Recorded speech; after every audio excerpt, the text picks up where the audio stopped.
I'm Rachel Galvin. I'm professor of English and comparative literature at the University of Chicago and director of translation studies. And I'm absolutely thrilled to be here today with Cecilia Vicuña, the artist and poet, artist in every media.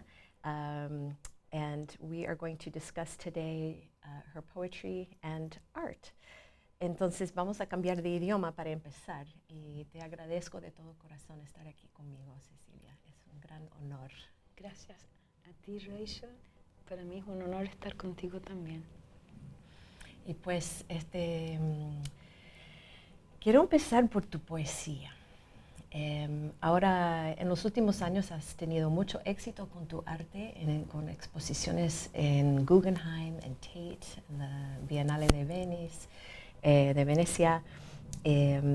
Y mucha gente está hablando de tu arte plástica, pero me encantaría hablar de tu poesía hoy y quizás las conexiones entre las dos formas. Quisiera empezar por hablar cómo ves que cabe, de hecho, tu práctica de escritura con tu práctica con los artes plásticos. Bueno, yo creo que esa división entre escritura y arte para mí es completamente artificial, porque yo nunca la sentí así. Es como una división foránea a mi cuerpo, foránea a mi sentir y a mi vida. Entonces, yo el recuerdo que tengo es de crecer en el campo en Chile y siempre tener un lápiz en la mano. Entonces yo escribía o dibujaba indistintamente y generalmente tanto lo que escribía como lo que pintaba era como una historia. Entonces yo seguía el movimiento del lápiz o quizás el lápiz seguía el movimiento de la historia y entonces yo veía lo que yo creo que es el principio de un tejido, de una relación que es absolutamente misteriosa y después la he encontrado leyendo, por ejemplo, en el universo taoísta antiguo chino, que ese movimiento de la tinta o del pincel está conectado con el movimiento de la energía y de la sangre que fluye por tus brazos, ¿no? Y de hecho la palabra arte y la palabra arm, es la misma palabra. Entonces es como que el arte es una extensión de la mano, del brazo. Entonces yo escribo todo el tiempo y hago arte de vez en cuando. Entonces la relación entre los dos sería, juegan entre sí, pero son distintos. Y entonces lo he definido muchas veces como el arte es lo que está más allá de las palabras y la poesía es lo que está al interior de las palabras. Entonces hay una división, pero creada por 3 millones de años de humanidad. Sí. No es creada ahora. Estoy pensando, por ejemplo, en tus palabrarmas que unen el lenguaje con la forma artística, que no hay separación, de hecho, en este tipo de... ¿Puedes hablar un poco de eso y cómo fue para ti el proceso de empezar? Sí, yo creo que cuando fue el golpe militar en Chile, el golpe se justificó con un universo de mentiras verdaderamente monstruoso. Se dijeron mentiras que mucha gente en Chile todavía cree y que destruyeron nuestra democracia y destruyeron la libertad y los derechos humanos en Chile. Entonces, frente a esa violencia, yo sentí que la única forma de combatir esa invasión de las mentiras era volcarse al interior de las palabras y ver qué decían las palabras. Pero no fue un pensamiento, sino que las palabras mismas se rebelaron contra la mentira. Y yo de pronto vi una palabra, y la palabra que vi fue verdad, dar, ver. Y ella misma se configuró como una imagen. Entonces es como que la palabra quiso ser una imagen visual, sónica, metafísica y política todo a la vez. Entonces como si fuera un compuesto químico, un compuesto energético, una condensación de múltiples energías con la capacidad de liberar la conciencia, de liberar la visión interior. Y las dibujé, ¿ves? Porque las vi. Entonces vi un ojo y una mano, y adentro del ojo, en la pupila, escrita la palabra ver, y el espacio vacío de la E, la pupila. ¿Te fijas? Entonces es una imagen donde el vacío está generando la visión, y que es como opera el ojo. Porque muchas veces en tu poesía estás desarticulando las palabras, ¿no? Y por razones, como dices ahora, políticas, espirituales a veces, ¿no? Viendo cómo los morfemas trabajan juntos, ¿no?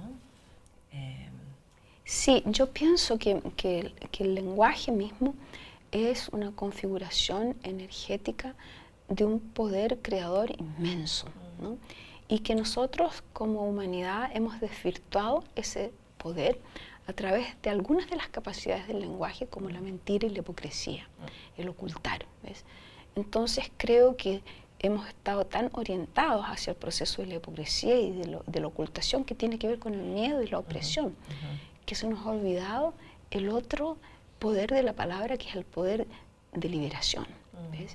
Y el poder de liberación consiste en que las palabras revelan un pensamiento. Entonces, por ejemplo, ¿cómo fue creada la palabra verdad? Fíjate, fue creada en un momento que para mí es como un Big Bang, un momento que es una explosión de conciencia en que alguien configuró esa palabra. Y fue una configuración tan potente que fue adoptada. Y pasan más de 2000 años y seguimos diciendo esa palabra, ¿ves? O más de 2000 años quizás, nosotros pensamos que son 2000 años. Entonces yo creo que ese poder de las palabras quería tener una presencia física, una presencia sónica, muchas presencias para poder transformar esta situación de opresión en que estamos. Esto está relacionado, me parece, también a tu relación, digamos, con el quipu, y cómo has pensado el quipu en tu poesía, en tu arte, como una fuente de ideas, de conocimiento, de formas y de interacción entre el espacio, ¿no? Y el conocimiento. Y estuve releyendo tu poesía para hablar contigo hoy, y leyendo también tu introducción a la antología que hablamos ayer, the Oxford Anthology of Latin American Poetry, y tu pensamiento sobre el quipu me pareció muy importante para un abarcamiento a tu poesía. Es decir, tengo una cita de ti sobre el quipu como the founding moment of Latin American poetry. And the quipu lo describes en este libro, The Brain Force Quipu, que es un libro hermoso, que contiene tu autobiografía escrita en quipu, de cierta manera. Me encantaría hablar de eso. Pero describes el quipu ahí como un field of knowledge alive with spirit energy. Y entonces me encantaría hablar contigo sobre eso y lo que significa para ti el quipu en cuanto a tu poesía y el lenguaje puesto en espacio. Sí, es muy maravilloso preguntarse eso, porque es un enigma. Entonces yo puedo hacer muchas respuestas porque es enigmático también para mí. Entonces es un enigma que mi vida descifra sin descifrar. Porque yo soy tan feliz en el enigma que no busco necesariamente una respuesta, sino posibilidades de comprensión.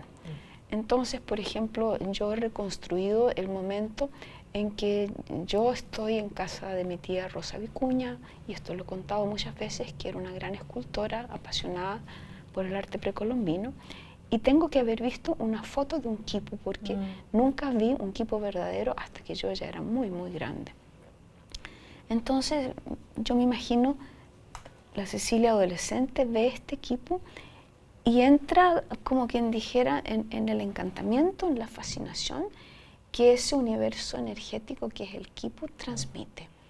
Entonces, ¿cómo lo transmitió solamente por una imagen en un libro? No por unas cuerdas, ¿te fijas? Y lo importante es que primero aparece en mi poesía, no aparece como arte hasta mucho después. Sí. Entonces, yo haciendo la edición de mi libro, últimamente se han empezado a hacer ediciones de los poemas censurados que yo escribí en los años 60, y encontré un poema que se llama Simin Cax, que después te lo puedo mostrar, donde yo hablo de mis piernas, de mis muslos como quipus. ¿Te fijas? Entonces ya la espacialidad del quipu está incorporada a mi cuerpo. Sí. Yo soy un quipu. Sí. Y mi quipu son las piernas. ¿Te fijas? Entonces ya estoy pensando en esa configuración que es horizontal y vertical. Pero ¿cuál es la horizontal? El estómago, la cintura. Nosotros no somos seres horizontales, pero quizás el útero sí. Entonces, fíjate cómo es una configuración femenina. Claro. Y pasan 30, 40 años y de pronto me encuentro con lo que es una imagen radical para mí, que es que una pareja de hermanos matemáticos, Robert and Cilly Asher, ellos publican un libro que se llama The Code of the Quipu en el año 1980. Yo lo leo probablemente en el año 81, 82, por ahí. Y ahí ellos dicen que el quipu tiene que haber sido elaborado como una imagen femenina del cordón umbilical al interior del útero. Entonces yo leí eso y me hizo un sentido absoluto, porque Sí. ¿por qué? ¿Cómo podía ser que el quipu tuviera esa capacidad generadora, capacidad generatriz, de convertirme a mí en una persona totalmente conectada? O sea, como que el quipu me abrazó a mí y no yo al quipu. Entonces yo me di cuenta que el quipu quería algo conmigo, porque empecé luego a hacer quipu. Hice mi primer quipu en el espacio en el año 72, me parece, en Chile. Ese está en mi libro Quipoem, y no tiene forma de quipu, fue un tejido espacial con un hilo azul geométrico, ¿no? Pero tú lo miras y fue como si un tejido, así yo hacía unos tejidos de mi propio cuerpo, como mis chalequitos se había convertido en el dormitorio. Entonces yo estaba adentro de un chaleco cósmico, de un chaleco en otra dimensión, en otra escala.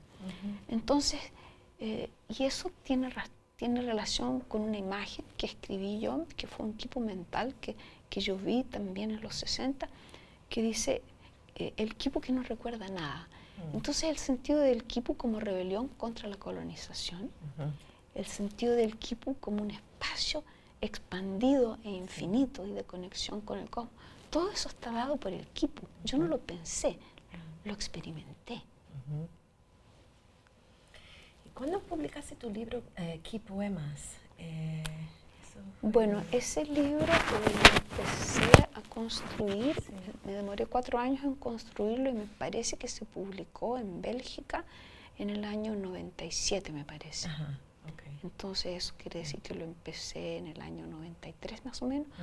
Ese libro surgió porque a fines de los 80s, comienzos de los 90s, había muchos proyectos relativos a los 500 años del descubrimiento de América. Y llegó a nuestra casa en Nueva York un equipo de curadores belgas que querían hacer una gran exposición de la mirada europea, cómo el hallazgo de América había transformado el arte europeo.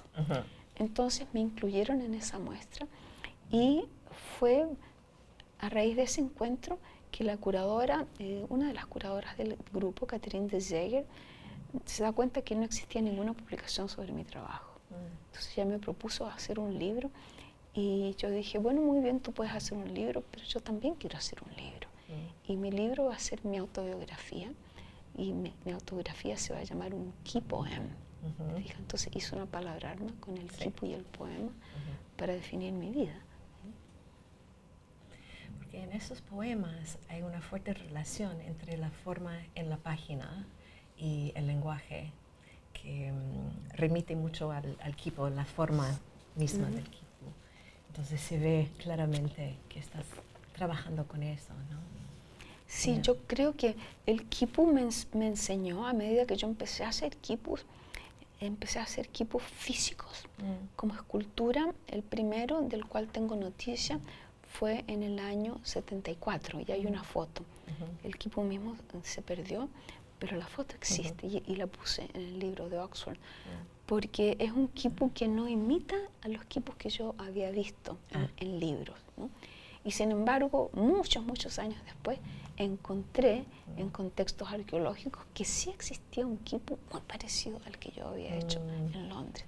Entonces, ¿cómo se transmite esa información quipu a través del quipu? ¿Ves? Es un enigma, porque yo no lo vi primero en un libro y lo copié de un libro, al revés. Lo hice y años después lo encontré en un museo, no reproducido, ¿te fijas? Entonces, quiere decir que ese campo de energía que el quipu conlleva es totalmente real y tú participas en ese campo, ¿ves? Tú participas como dialogante con el quipu, como, digamos, hay un sentido, muchos scholars de ahora hablan de lo háptico, ¿no? Como el conocimiento que se transmite a través del tacto. Sí. Entonces, a través del tacto, pero es que hay muchas clases de tacto. Está el tacto metafísico, que es el contacto con una idea, contacto con una imagen, que es intangible. Porque el quipu no solamente existió como objeto, existió también como idea intangible. Claro. ¿Ves? Y eso para mí es lo más importante de todo, y es lo que yo he tratado de recuperar. Y para volver a esta antología, para mí es una cosa que realmente me llamó la atención, que estás haciendo una intervención en la manera de construir la antología, que decidiste empezar con un quipu, con las fotos de un quipu, como ejemplar de poema fundador de América Latina, y luego pasas a los poemas que narran la llegada de los españoles a México, por ejemplo, en los códices y a otra cosa. Pero para empezar con los quipus, y hay una fuerte presencia de poesía concreta, poesía visual por toda la antología también. Y me pareció fascinante que das una vuelta a la historia literaria, a la genealogía de la poesía en América Latina, por empezar con los quipus, ¿no? Sí, que tú eres la única persona que ha observado ese gesto que hice yo, que es en verdad que es un gesto paradigmático, porque yo siempre he visto como la historia desde la mirada andina. Sí, ¿ves? sí. Entonces, por ejemplo, alguien una vez me dijo, entonces, tú estudias el arte andino. No, yo soy arte andino, ¿te fijas? Es muy distinto que eso es generado. Entonces yo imagino el universo de imaginación del quipu, entonces llegan estos extranjeros, ¿ves? Y también pongo la imagen de los indígenas que escribieron y anotaron y dibujaron en México, ¿ves? Entonces yo creo que nosotros, como el gesto fundador, es mirar la llegada de ellos desde nosotros, no como que nosotros fuimos fundados por ellos, es al revés. Nosotros ya teníamos nuestra fundación. Nuestra fundación era nuestra visión, nuestra perspectiva, nuestra visión del mundo. Entonces llegan estos y estos son acogidos o rechazados, en parte acogidos y en parte rechazados. Y entonces de esa interacción surge lo que nosotros somos, que es una poética mestiza, ¿ves?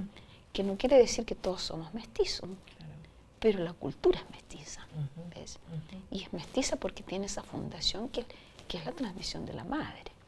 Porque si los hombres fueron asesinados y torturados, las mujeres fueron violadas, raptadas y parieron. ¿Te fijas? Entonces ese sentido fundador del quipu es un útero. Es un útero y es un cordón umbilical. Entonces es una restauración del poder creador de la India, de la mujer. Y hablas también en cuanto a la poesía, la poética mestiza, de este momento tan importante de traducción, cuando la Malintzin hace traductora, ¿no?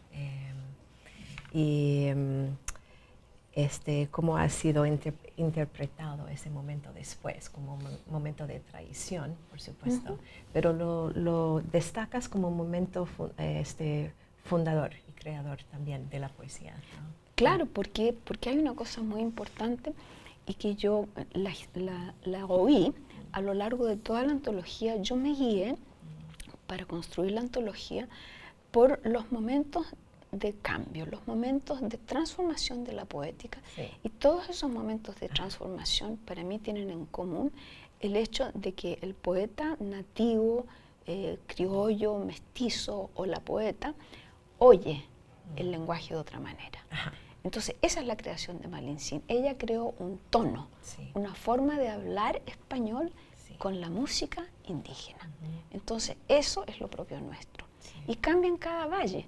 Cada valle tiene su Sí. entonación distinta del otro. Y eso es muy maravilloso. Hasta el día de hoy tú vas, por ejemplo, viajas por países donde hay mucha diferencia entre los valles de altura como Colombia o como México, y cada valle tiene en Latinoamérica se dice una tonadita, Ajá. ¿no? Que es un tono. Sí. ¿Ves? Y son lenguajes tonales. Entonces el lenguaje español no es tonal, pero los lenguajes indígenas son. Entonces se produce un encuentro entre lo no tonal y lo tonal predomina la tonalidad. Ajá, ajá. Sí.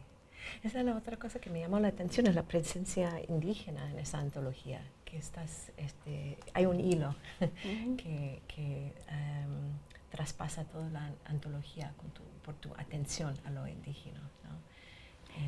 Y porque yo creo que lo indígena es una guía, es una guía para ser nosotros mismos, ¿ves? Precisamente porque, ¿qué es lo que a mí más me impacta del ser indígena? Es exactamente eso, es una manera de ser. Entonces, el pensar está totalmente conectado con un comportamiento, con una conducta que es individual y social. Entonces hay una ética que se transmite a través del valor del tono, por ejemplo, porque el tono es una transmisión femenina. Eso yo, por ejemplo, creo que el poeta que lo hace más profundamente es Vallejo. Ajá. ¿Ves? César Vallejo. Entonces tú lees a Vallejo Sí. y es un hombre hablando en el tono en que su mamá le habló a él, su mamá indígena le habló a él de niño. ¿Te fijas? Entonces eso yo nunca lo he leído, nadie lo ha dicho, pero para mí es patente. Sí, sí. ¿Cuáles son los poetas que te han acompañado más en la vida? César Vallejo es uno, ¿no? Bueno, los poetas que más me han acompañado cuando yo era niña fue Vicente Huidobro, Altazor, una gran liberación, San Juan de la Cruz, César Vallejo, José Lezama Lima. Esos fueron los principales en la lengua española, ¿no? Y después, más adelante, cuando ya más grande, empecé a leer a Gabriela Mistral, porque cuando muy niña detestaba a Gabriela porque la enseñaban por obligación en el liceo.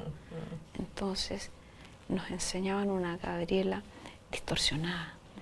Entonces después, con los años, cuando la descubrí, me vino una gran fascinación por ella. Y después muchos otros, ¿no? Poetas de Brasil, y de Argentina, de Perú, muchos, de México también. ¿Como quiénes, por ejemplo? Por ejemplo, en Argentina yo lo considero poeta a Macedonio Fernández, que es un escritor de prosa, pero no de narrativa.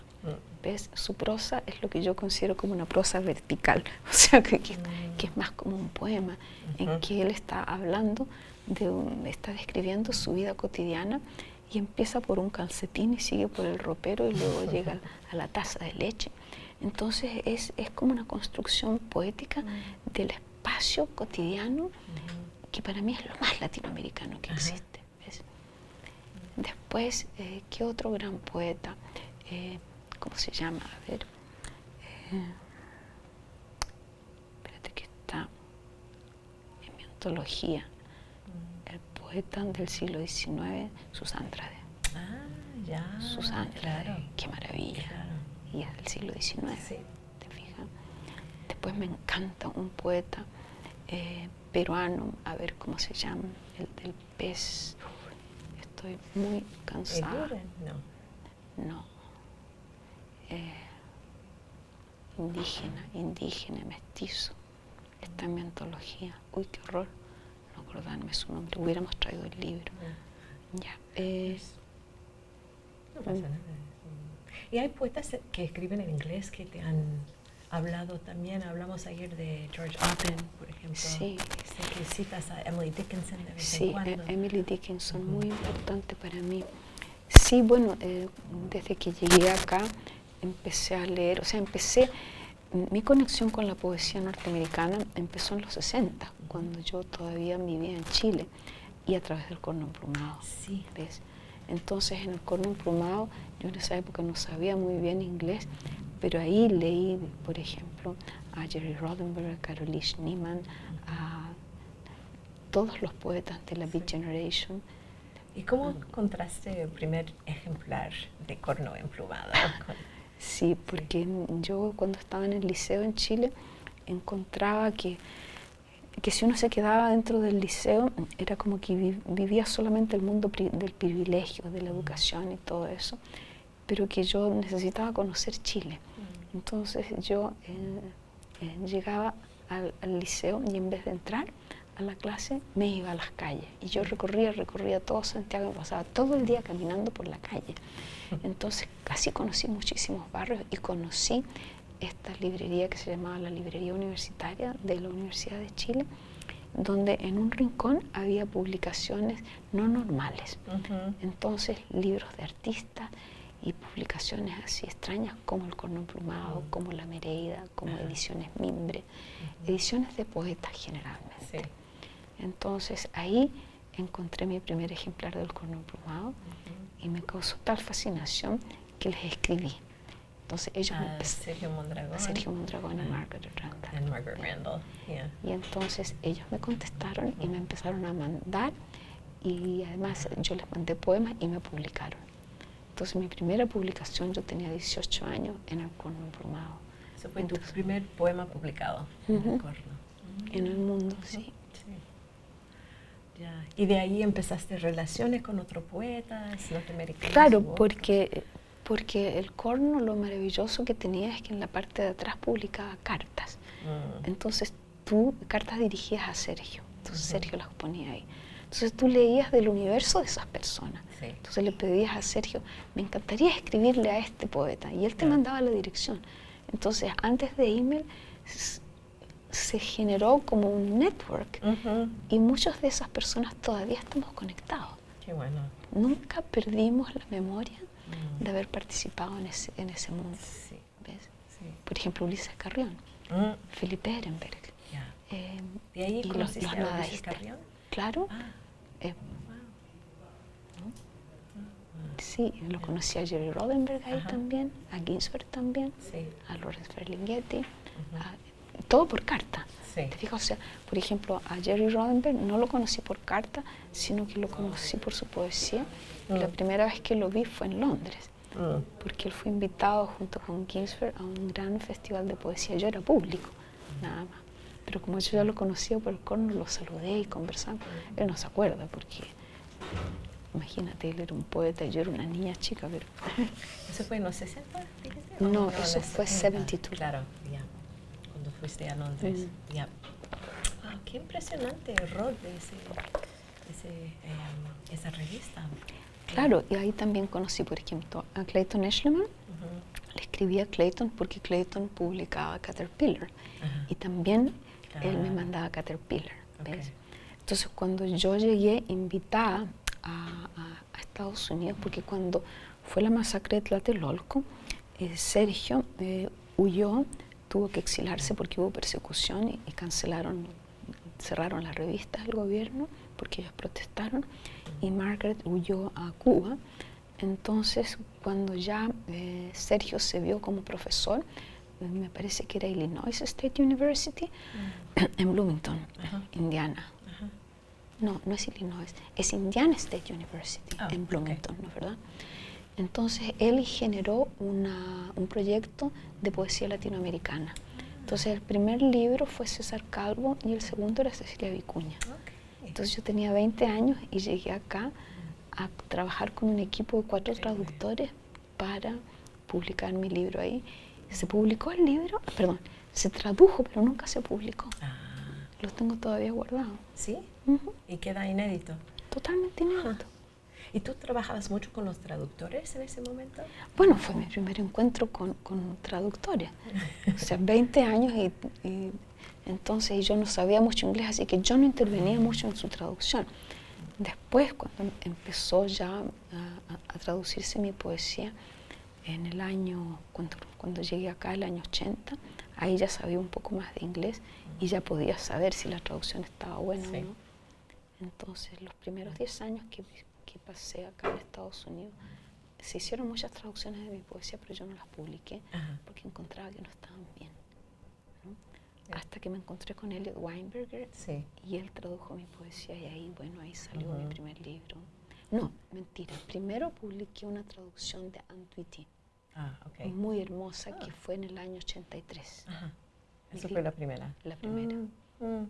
Me había olvidado porque ese libro quedó muy desconocido, nadie le dio importancia. Se ganó el premio al mejor artist book de Estados Unidos, pero no por eso fue leído ni considerado. Ya. Qué cosa. Y entonces cuando ¿cómo pasó que construiste relaciones, amistades con los poetas que hacían parte de Language Poets y que tenían que ver con Nairobi y a Buffalo y todo ese grupo? Porque conociste a todos en ese momento, ¿no? En los 80.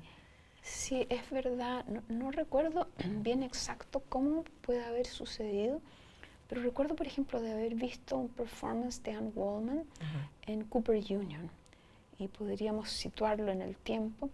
Y es posible que en esa lectura, por ejemplo, hubiera alguien que yo conocía y que nos haya presentado, porque la primera persona que me invitó fue Anne Wallman. Ella me llevó a Naropa en los 80 y nadie me conocía y entonces fue un encuentro muy, muy hermoso. Y después yo creo que si trato de reconstruir la historia, me parece que entre los poetas que yo conocía, yo seguía las publicaciones de la poesía norteamericana estando acá ya en Nueva York, pero siempre buscando los que tenían conexión con Latinoamérica. Ajá. ¿Ves? Yeah. Porque a través de Heresies, yo, mi primer grupo intelectual, al llegar a Nueva York, fui invitada a entrar en Heresies Yeah. Collective, Art and Politics, Feminist Collective, algo así se llamaba, que era un grupo que existía en torno a Lucy Lippard, o Lucy Lippard era parte de ese colectivo, y me incorporaron y yo trabajé con ellas durante un largo tiempo, eso fue fantástico. Y creo que a través de ellas conocí a Rhys Williams, que tenía Tanam Press, y él publicó mi libro Precario Precarios. Ah. Y ahí él me invitó a hacer una serie de poesía y literatura latinoamericana, pero que no la iba a hacer él, sino un conocido de él, que era el editor de Grey Wolf Press. Okay. Entonces yo, al hacer esa serie que se llamó Palabra Sur, donde saqué 4 títulos, empecé a conectarme con los traductores. Y creo, imagino que a través de ese contacto con los traductores como Elliot Weinberger y David Gass, que yo debo haber reencontrado a Jerry Rodenberg y seguramente a Charles Bernstein, Yeah. y entonces y a Dennis Dedlock. Entonces recuerdo que me invitaron a Buffalo y eso fue un encuentro maravilloso, no solamente con los profesores que eran Dennis Dedlock y Charles Bernstein y Susan Howe, sino también con los jóvenes estudiantes que pasaron a ser mis amigos hasta el día de hoy. Sí. Jonathan Skinner, Rosa Alcalá, Jenna Osman, Juliana Spar, Ken Sherwood, los que recuerdo con más cercanía a mi corazón. Y nos hemos mantenido en contacto siempre. Qué momento mágico para pasar por Buffalo. Sí. Tanta gente interesante ahí. Y la amistad con Dennis Dedlock, que fue muy poderosa, muy creadora. Y con Charles también, entonces. Bueno, y siempre yo participé también en St. Mark's. No recuerdo quién me invitó la primera vez ni por qué, pero también empecé a performar en St. Mark's muy temprano. En los 80. Yeah. Y durante todo ese tiempo mantenías también relaciones con escritores chilenos, ¿verdad? Tenías una amistad muy larga con Nicanor Parra, como hablábamos, ¿no? Sí, Claro que sí, porque yo lo conocí a Nicanor mucho antes de salir de Chile, porque él leía El Corno Emplumado. Entonces él leyó mi poesía en El Corno, y cuando nos encontramos, alguien nos presentó, él de inmediato me reconoció como una poeta. Sí. Y eso era muy raro en esa época en Chile, que un poeta hombre dijera hola, ¿me entiendes? O sea, una cosa muy extraña. Entonces yo, como le tenía una admiración inmensa, mantuvimos siempre una amistad fantástica. Pero cuando yo fundé la Tribu No tuvo como una realidad poética muy misteriosa en Santiago, porque era un grupo bien independiente, pero fue, como quien dijera, descubierto por Antonio Skármetar y Ariel Dorfman. Entonces ellos nos acogieron, y así nosotros entramos en contacto con todo ese universo donde estaban Enrique Lin, donde estaban una cantidad de poetas, Manuel Silva, mucha gente muy conocida luego, y entonces tenían una relación así como de curiosidad con nosotros, porque nosotros éramos como unos más bichos raros, porque nos veían como muy hippie, y bueno, no se apreciaba en Chile que tú pudieras tener una posición política y no ser, digamos, dogmático ni pertenecer a ningún partido, ¿no? Porque había una división, ¿no? Es decir, entre los poetas que se quedaban en Chile, los que se fueron, y me pregunto cómo eran las relaciones, las comunicaciones entre los que se quedaban y los que se fueron. Bueno, entre los poetas que fuimos amigos antes de salir de Chile, estaba Gonzalo Millán. Gonzalo Millán, de hecho, yo hice una antología de la Tribu No en mi mimeógrafo antes de salir de Chile. No tiene fecha, así que no se sabe si la hice el 70, 71 o 72, porque salía a fines del 72. Y ahí está incluido Gonzalo Millán, como si fuera un miembro invitado de la Tribu No, fíjate. Entonces, cuando vino el golpe y todos nos dispersamos, nos empezamos a escribir cartas. Entonces manteníamos una correspondencia muy linda, muchos poetas. Y entonces, ¿qué sucedió? Que cuando fue el golpe, yo hice una segunda antología que tampoco se publicó y que todavía está guardada en mi archivo, que es una antología de los poetas chilenos en respuesta al golpe militar. Una antología antifascista, ¿ves? Me encantaría ver.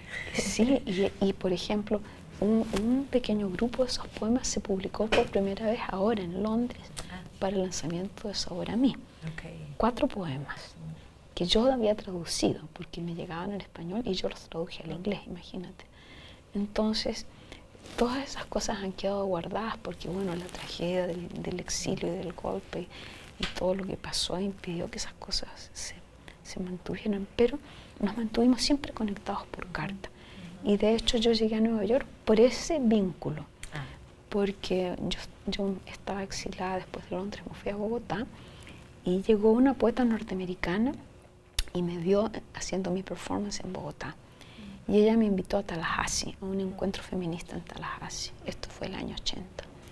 Y entonces esta red de amigos, poetas chilenos, tenían como una especie de antena en que descubrían qué poetas venían a Estados Unidos y qué poetas llegaban a París. O sea, todos teníamos como una red de intercambio.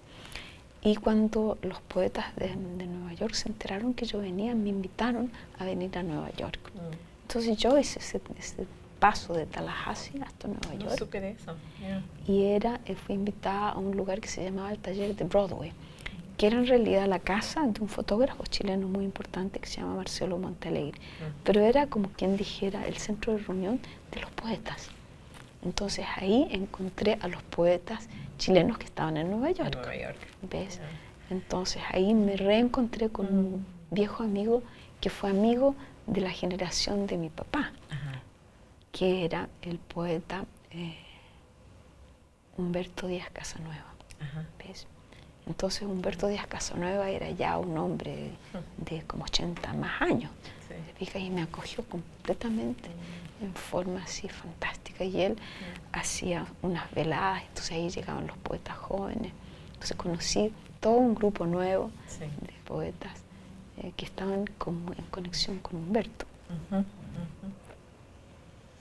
¿Y conociste también a otros poetas, por ejemplo, José Coser, un poeta cubano neobarroco que sigue escribiendo únicamente en español, aunque ha pasado varias décadas en Estados Unidos, ¿no? O, no sé, Mercedes Roffé en Nueva York, María Negroni, porque hay muchos poetas sudamericanos, ¿no? que escriben y publican en español, pero viviendo en Estados Unidos.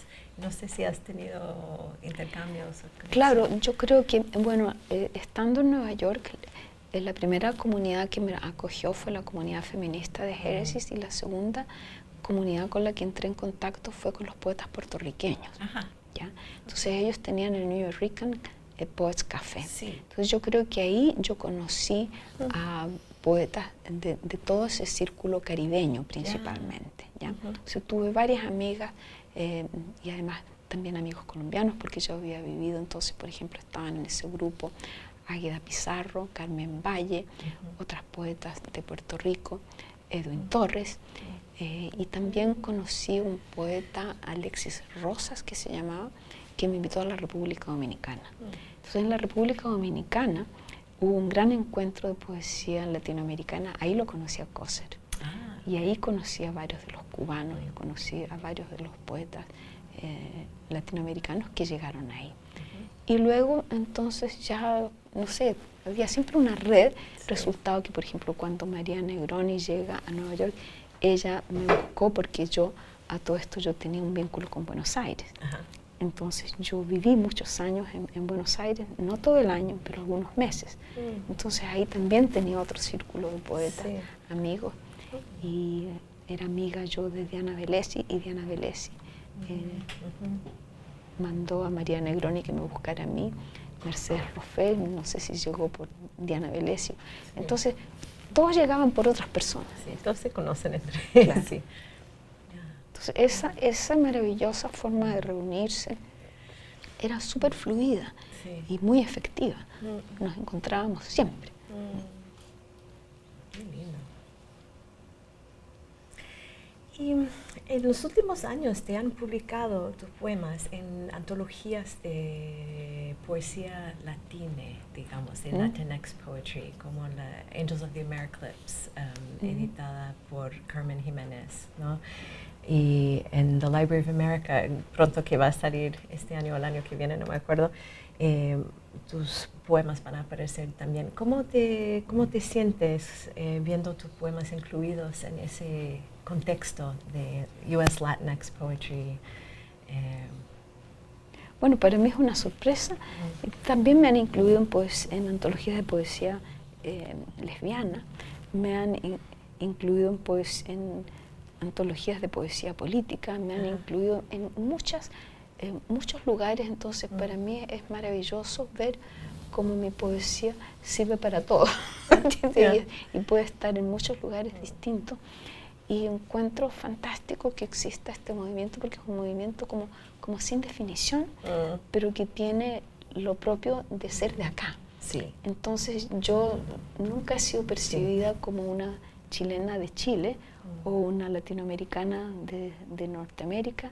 Nunca he sido percibida como nada, sino que siempre soy como una entidad autónoma, independiente, que no es ninguna de esas cosas. Y por lo tanto puedo estar o ser partícipe de todas.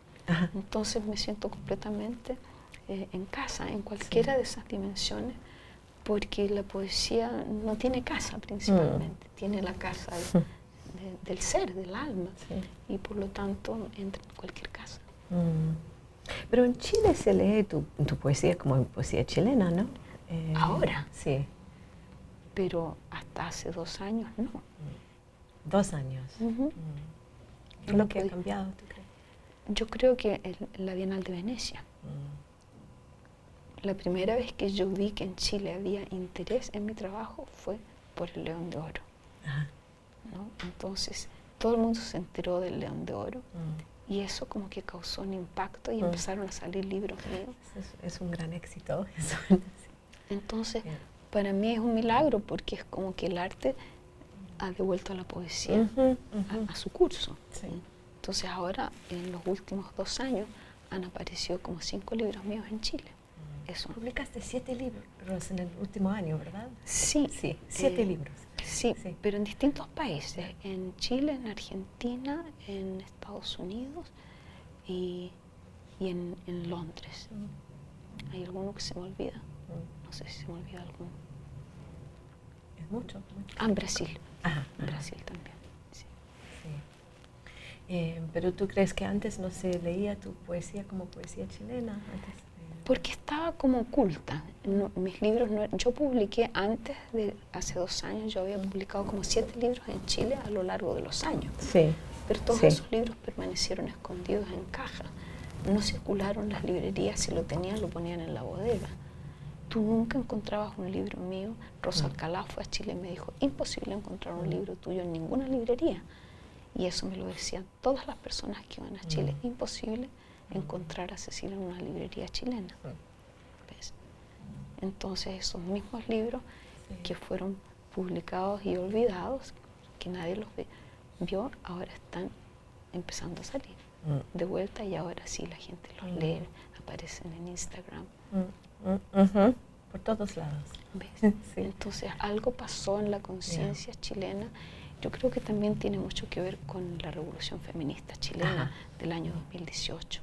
Sí. Entonces las mujeres jóvenes, ellas son las que están rescatando la existencia de mi trabajo y rescatan el todo. No separan el arte de la poesía, sino que como tú lo ven integrado. Porque parece que muchos poetas, a mi parecer, poetas chilenos jóvenes están leyendo tu poesía, están pensando contigo ahora, digo. Sí, eso para mí es totalmente nuevo y me parece fantástico porque seguramente van a descubrir potenciales en ellos mismos, liberados, porque mi trabajo es un proceso de liberación y es un proceso de conocimiento. Yo nunca he partido de una idea preconcebida, parto de una desnudez, de un no saber nada. Entonces me imagino que eso, esa incertidumbre, ese caos, es lo que les habla. Porque no es nada, no es algo que tú puedas ni categorizar, ni ubicar, ni describir. Es algo extraño, es como algo que está como siempre en metamorfosis. Sí. ¿Tú crees que cuando tú decidiste en cierto punto de tu vida, quizás has hablado de esto varias veces en el pasado, pero cuando decidiste, ¿cómo decir?, celebrar la parte mestiza de tu descendencia y de tu obra, de tu pensamiento, cuando decidiste perseguir una poética mestiza, ¿tú crees que eso significó para ti en el contexto chileno? ¿Eso fue una cosa rechazada? ¿Fue una cosa...? Violentamente, violentamente.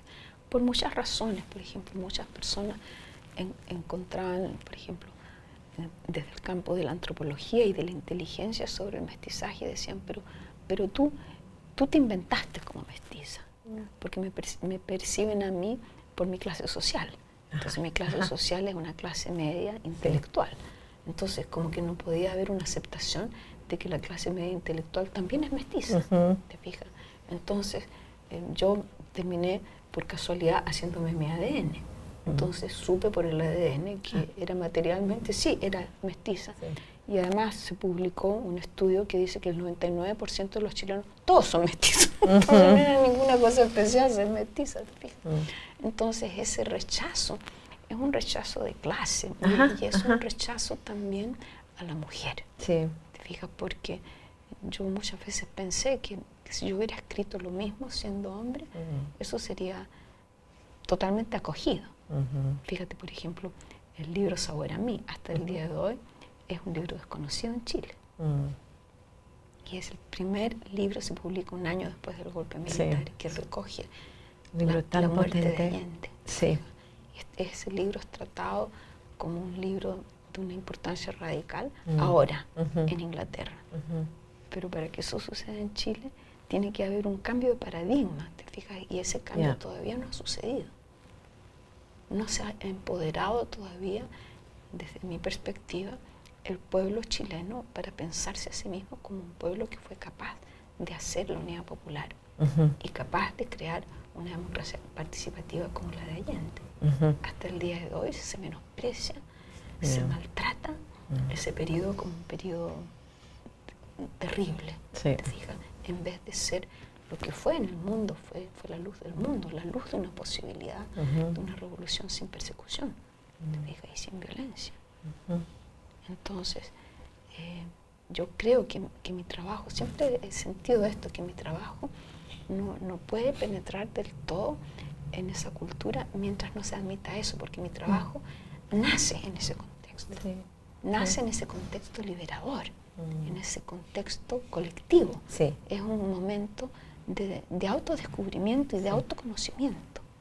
Entonces yo pienso que si algún día hay un valor, es ese el valor. Sí. Ese es el empoderamiento que hace falta en Chile, y yo creo que tiene que ver con el colonizaje mental, Ajá. con el sentir siempre vergüenza de que somos menos, entonces Sí. hay que copiar a Estados Unidos, hay que copiar a Europa, hay que copiar, ¿te fijas? Y en mi trabajo hay una rebelión contra la copia, Mm. ¿ves? Eso desde niña yo sabía que si tú veías algo no podías repetirlo, que tú tenías que encontrar algo que fuera distinto, algo que cambiara. Ujú, ujú. Y de ahí quizás fue el camino hasta el Quipu para ti. Claro, Yeah. te fijas, o sea, si tú te pones en el lugar del adolescente, ¿cómo pensaba el adolescente? Es un misterio para nosotras, ¿no? ¿Verdad? Pero yo me imagino ese ímpetu, ese impulso que yo tenía de descubrir algo que fuera otra cosa. Sí. Ese deseo de otro, de lo otro, Ujú. de otro pensar, otro sentir. Sí. Eso fue muy fuerte en mí siempre. Sí. Por ejemplo, cuando era muy pequeñita, me acuerdo que me fijaba en los adultos. Y yo era una cosita así chica, y yo los miraba y decía, no quiero ser nunca como esa persona. Y encontrar rarísimamente una persona, esa persona me gusta. Entonces ya yo tenía un sentido de discernir, Sí. siendo una cosita de 4 o 5 años, ¿me entiendes? Ujú, ujú. Entonces eso de discernir, ¿puedo ir por la copia? No. Mm. Hija, Sí. eso lo tenía muy claro. Y además yo era lectora, leía en mi casa, había miles de libros, y yo los leía así, leía todas las repisas, ¿me entiendes? Leía las enciclopedias del número 1 al número 20, ¿me entiendes? O sea, leía vorazmente. Y eso me daba como una libertad inmensa. Porque con el equipo también, para volver a eso, es que no ha sido descifrado todavía. Entonces también hay como hay algo potencial, ¿no? que queda en el equipo. Como sistema de comunicación, sistema de contabilidad, sistema sistema cultural también, ¿no? Pero está abierto a la interpretación de cierta manera. Y tú has encontrado tu propia interpretación del equipo. Yo creo que tú has dado en el clavo de algo muy profundo, y que es precisamente eso, de que como no está todavía, digamos, demarcado, Sí. entonces es posible. Ajá. Y entonces yo me he leído todos los libros que he encontrado sobre el quipu, y de todas maneras considero que mi perspectiva es distinta. Yeah. Entonces tiene la influencia de muchas cosas, pero definitivamente lo que yo aprendí del quipu lo aprendí del quipu, Ajá. no de los libros. Sí. Esa es la diferencia, ¿ves? Yeah. Entonces el sentido experiencial Sí, del quipu es un lenguaje. A mí, por ejemplo, me enseñan las palabras, me enseñan el lenguaje, me enseña el sonido, me enseñan las plantas, el río, la mar, el viento. Para mí todo es lenguaje. Sí. Entonces, uno de esos lenguajes es el quipu. Entonces, el quipu es un lenguaje que es seminatural, porque si está inspirado en el cordón umbilical, Sí. y si es una cuerda, es como las lianas. Entonces, la liana es la cultura de las plantas. ¿Te fijas? ¿Qué son las lianas? Yeah. ¿Te fijas? ¿Qué son las cuerdas? Ese cordón que conecta a la mamá con el bebé. Sí. Es la cultura de la madre, es el cuerpo de la madre. Entonces yo creo que esa potencialidad del quipu es como, yo digo que es un proceso cósmico. Sí. Ese anudar, ese conectar, ese tejer. Eso es lo que yo veo como infinito. Sí, sí, sí. Entonces, cuando haces, por ejemplo, tu equipo menstrual y pones cuerdas rojas en el paisaje, con la sierra al fondo, no es una cuestión de poner capas de materiales encima de otros materiales, ¿verdad? Más bien como devolver una parte de la naturaleza a la otra. Exactamente, exactamente, Yeah. porque fíjate, por ejemplo, suponte, hay un pequeño video en que yo cuento la historia de cómo me sucedió, de que yo empecé a trabajar con una línea roja, con una hebra roja, que no apareció en mi vida como hilo, apareció primero pintado como hilo. Ajá. Entonces eso en uno de mis libros que se llama la historia de Read Thread, ¿no? Es decir, leer la hebra, la historia del hilo rojo. Entonces, cómo el hilo rojo empieza a vivir en mi vida, empieza a aparecer hasta donde lo he encontrado en una pintura del año 69. Pinto a una mujer muerta que está menstruando. Entonces le sale un hilo rojo de su útero, ¿no es verdad? Bueno, le sigo pintando, pintando, pintando, y hasta que finalmente llego a un hilo rojo con el cual empiezo a tejer personas. Entonces, ¿cómo pasa eso? Hasta que finalmente me encuentro 20, 30, 40 años después con que el niño inca que fue sacrificado en el nacimiento del río Mapocho, y yo nací al borde del río Mapocho, tenía en la mano unas hebras rojas al ser encontrado. Entonces esa información yo me la encontré después de que yo llevaba 40 años haciendo eso. Entonces me hizo un sentido tan absoluto que ¿por qué el niño tenía esas hebras? ¿Te fijas? Entonces eso nadie lo ha estudiado. ¿Por qué el niño tenía esas hebras rojas? Entonces yo inmediatamente interpreté, es porque la fertilidad del agua y la fertilidad de la sangre son una sola cosa. Eso me lo enseñó solamente la imagen de que el niño tuviera el hilo en la mano, morir sacrificado. Entonces, cuando yo vuelvo a poner la lana roja en el nacimiento del río Mapocho, yo le estoy haciendo un homenaje a esa imagen que mi cuerpo aprendió antes de que mi persona lo encontrara. Entonces eso lo encuentro tan emocionante. Cómo, por eso vuelvo siempre, cómo se transmite el conocimiento quipu al quipu camayo, que es la persona que trabaja con el quipu. El quipu tiene ese efecto, es un poder. Es un poder creado por un colectivo de más de 5.000 años de gente trabajando con el quipu. Tienes una relación muy intuitiva, parece, desde el principio, ¿no? Con la forma del equipo. Claro, porque es decir, tú cuando te encuentras con un libro, tú lo estás viendo con tu hijo que tiene 2 años y ya tiene una relación mágica con el libro, ¿verdad?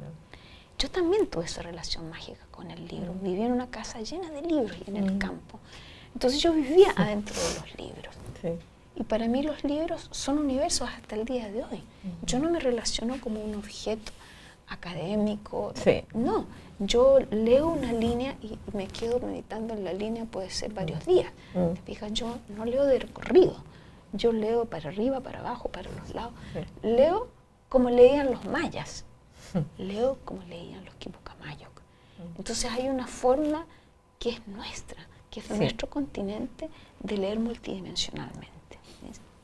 Esta palabra me parece muy importante, lo multidimensional, en tu poesía, en tu arte, todo lo que haces. Me fascinó leer en este libro tu biografía escrita por quipus, ¿no? No sé si podemos mostrar unas páginas para que vean a Quipu Autobiography. Y empieza con el quipu que no recuerda nada. The quipu that remembers nothing. ¿Qué dices aquí que fue tu primer quipu? Ya. Voy a mostrar una. ¿Y por qué es el primer quipu? Es el blue thread, el hilo azul. Claro. ¿Por qué digo yo que es el primer quipu? Porque fue un pensamiento. Entonces fue un quipu virtual. No fue un quipu físico. Pero un quipu que interactuaba con la historia. Un quipu que interactuaba con la colonización. Te fijas que revertía la colonización. Es decir, el quipu decía, yo estoy aquí y aunque no recuerdo nada, soy. Entonces es como una declaración que no es de una identidad definida, sino que lo que yo digo en el libro Venado, una identidad no identitaria. ¿Te fijas? Entonces eso es muy importante, que tiene que ver con lo que dijiste hace un rato, que es un potencial. Entonces es la identidad de un potencial, que es muy distinto de decir yo soy de esta tribu, de este grupo. No, yo también puedo decir eso, pero eso no es lo principal. Lo principal para mí es ser humano, fija, y lo humano es todavía algo por definir. Gracias por explicar eso. Quizás voy a mostrar unas páginas para que veamos si se... If you can see it with the camera. ¿Estos son de qué años? Estos son de los 80. Este de los 81 y estos puede ser, déjame ver, tendría que poner lente. A ver. Puede ser 94 dice. Sí, early 90s, claro. Sí, estos dos, claro, estos son acá en Manhattan, en mi barrio. Estos a media cuadra y esto debajo de mi ventana. De la casa donde sigues viviendo hoy. Then we have some pages of poemas en forma de quipu. A ver si puedo seguir hasta ya. Estos son los experimentos que mencionaste antes, sobre lo de tejer los seres humanos con cuerda roja. Y creo que empecé a tejer, a hacer quipus vivos como a fines de los 80. El menstrual. Y comienzos de los 90. Entonces... yo te he visto hacer eso múltiples veces. Sí. Sigue siendo parte de tu práctica. A veces lo hago con hilos invisibles y a veces lo hago con hilos visibles. Luego no sé si hay una foto para saltar un poco adelante de lo que pusiste en The Tate. Es de Berkeley.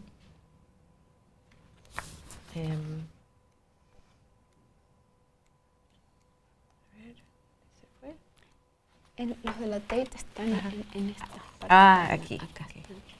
¿Muestro esto? Sí. Ok. This is del Tate Gallery recién. Pues yo sé que se nos acaba el tiempo y tengo miles de preguntas y más temas que me encantaría discutir contigo. Sé que vamos a seguir hablando. Pero te agradezco por tomar todo este tiempo para hablar conmigo. Es un lujo, un privilegio, un honor, un gusto. Muchas gracias, Rachel. Para mí también conversar contigo es fabuloso. Muchas gracias.